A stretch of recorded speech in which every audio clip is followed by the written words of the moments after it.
Hello guys, আসসালামু আলাইকুম। আপনারা সবাই কেমন আছেন? আশা করি আপনারা সবাই ভালো আছেন।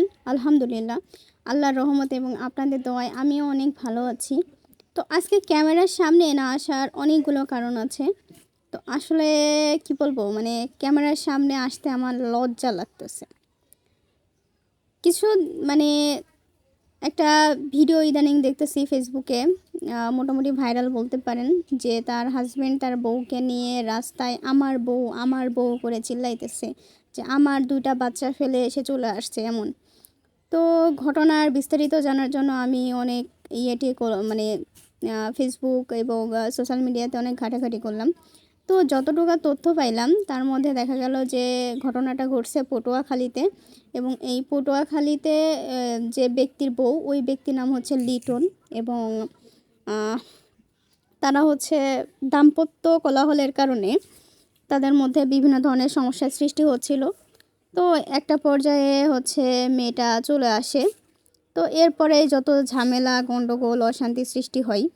তো এখানে একটা হচ্ছে সাংবাদিক দেখলাম যে হচ্ছে দিয়েছে যে বউ তুমি কার, এক ব্যাট মানে এক বউ দুই স্বামী, এমন একটা ক্যাপশন দিয়ে ভিডিওটা পোস্ট করছে।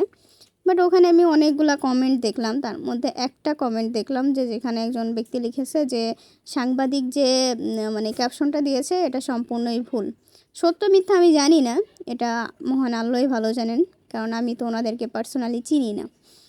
তো এই যে দিন দিন আমাদের যে সামাজিক অবক্ষয়টা হচ্ছে, আমরা জানি না এসব থেকে আমরা কবে পরিত্রাণ পাবো।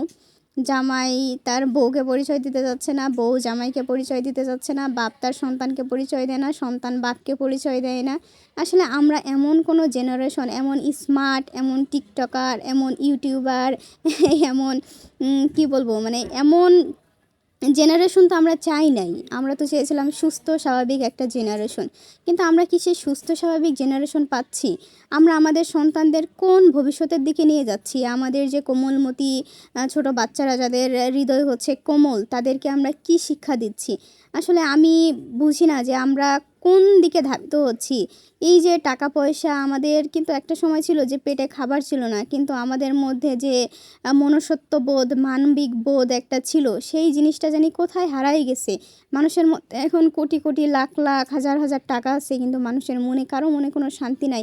বাইরে থেকে দেখলে মনে হয় ওরে আল্লাহ, এর মতো সুখী জীবন আর কারো নাই, কিন্তু ভিতরে যে দেখেন যে এদের মতো অসুখী, এদের মতো মূর্খ, এদের মতো অসামাজিক এবং এদের মতো ধর্মীয় মূল্যবোধহীন মানুষ আর দ্বিতীয়টা আছে কিনা আমার সন্দেহ হয়।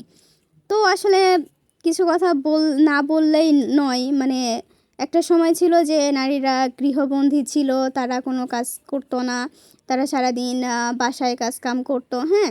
তো তখনও আমাদের এই মেয়েদের অনেক কিছু ফেস করার লাগছে, অনেক কিছু, অনেক অত্যাচারিত নির্যাতিত হতে হয়েছে।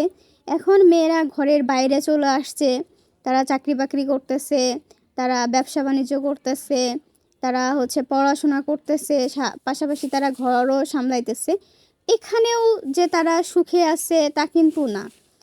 তো বিষয়টা হচ্ছে অনেকেই সুখে আছে একটা জিনিস দিক থেকে, যে তাদেরকে শ্বশুরবাড়ির নির্যাতন সহ্য করার লাগছে না, স্বামীর নির্যাতন সহ্য করার লাগতেছে না।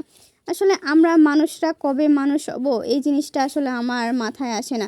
আমরা কি আদেও মানুষ হতে পেরেছি? আমাদের যে শিক্ষা, আমাদের যে ধর্মীয় মূল্যবোধ, এগুলো কোথায় হারিয়ে গেছে? আমরা যে কী কারণে দুনিয়াতে আসছি, এটা কি আমরা ভুলে গেছি? যদি আমরা আমাদের মূল থিমই ভুলে যাই, তাহলে তো জীবন আর আহ, আহ, জীবন না থাকার মধ্যে কোনো পার্থক্য থাকলো না। দিন শেষে এই টাকা পয়সা, এই খ্যাতি যদি আমাকে জাহান্নামের দিকে নিয়ে যায়, মানুষের হক নষ্ট করায়, তাহলে আসলে এই ধন সম্পদ, এই শিক্ষা দীক্ষার কোনো মানে আছে বলে আমার মনে হয় না। তো আমি বলবো প্রত্যেকটা মানুষ প্রত্যেকটা মানুষের দিক থেকে সৎ থাকেন। আমি জানি যে সৎ থাকা এই দুনিয়াতে অনেক কষ্টকর, অনেক টাফ, বাট আমার মনে হয় যে প্রত্যেকটা মানুষ আজ থেকে আপনারা তওবা করেন, সাথে আমি তো অনেক বড় পাপী আমার আল্লাহর কাছে।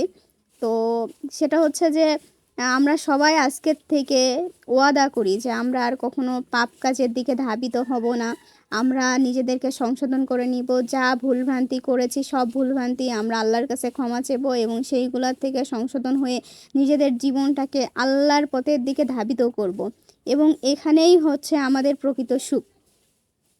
তো আসলে জিনিসটা দেখে এত বেশি খারাপ লাগছে এবং বলবো যে আপনারা আপনাদের পারিবারিক বিষয়গুলো পারিবারিকভাবে মেটানোর চেষ্টা করেন। এইভাবে রাস্তায় যখন কোনো সম্পর্ক চলে আসে না, এই সম্পর্কটা আর আসলে সম্পর্ক থাকে না। এবং একটা সম্পর্কে যখন তৃতীয় ব্যক্তি চলে আসে, সেটা কোনো মেয়ে হতে পারে, সেটা কোনো ছেলে হতে পারে, সেটা ফ্যামিলির কোনো সদস্য হতে পারে, সেটা ছেলে পক্ষের হতে পারে, সেটা মেয়ে পক্ষের হতে পারে, সেই সম্পর্কটা আর সম্পর্ক থাকে না। তো একটা কথা এবং অনুরোধ আপনাদেরকে করব, সম্পর্কগুলোকে এত ঠুনকো করে দিয়েন না। এই টাকা এবং এই চাকচিক্যময় জীবনের উদ্দেশ্যের দিকে ধাবিত হতে যেয়ে আমাদের মূল উদ্দেশ্যই আমরা ভুলে যাচ্ছি। আসলে একটা সময় ছিল মানুষ টাকা ব্যবহার করত আর মানুষকে ভালোবাসতো, আর এখন মানুষ টাকাকে ভালোবাসে আর মানুষকে ব্যবহার করে। তো এতক্ষণ ধৈর্য ধরে যারা আমার ভিডিওটা দেখছেন তাদেরকে অসংখ্য অসংখ্য ধন্যবাদ। আশা করি আপনারা সবাই লাইক কমেন্ট শেয়ার করবেন। দেখা হচ্ছে নেক্সট কোনো ভিডিওতে। ততক্ষণ ভালো থাকুন। আসসালামু আলাইকুম।